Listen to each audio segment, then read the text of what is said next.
One thing people often get wrong about law is thinking it evolves neutrally over time.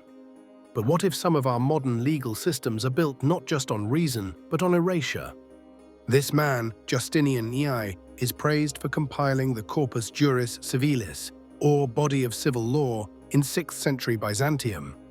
Legal historians often credit this text as the foundation for much of Western jurisprudence, from European codes to international law. But here's the hidden twist.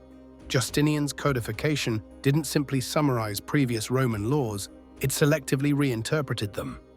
Whole volumes were abolished, and thousands of nuanced local edicts, oral traditions, and minority protections dissolved.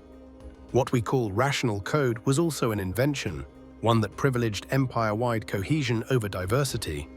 Critics argue this drive toward legal unity was deeply ideological and suppressive.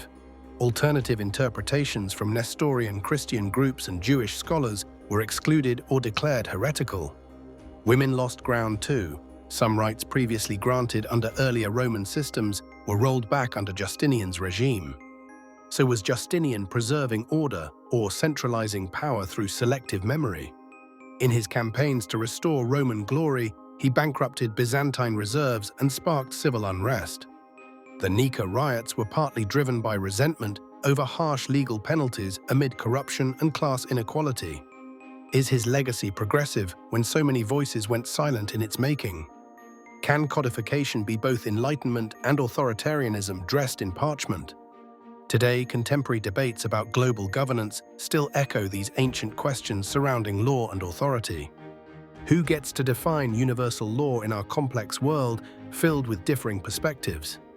When global institutions push rule of law models onto post-colonial states, what are the implications?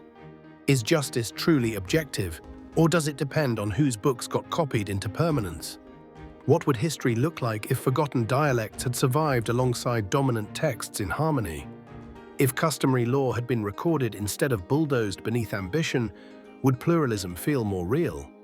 If our modern sense of stability began with a purge masked as reform, what remains today?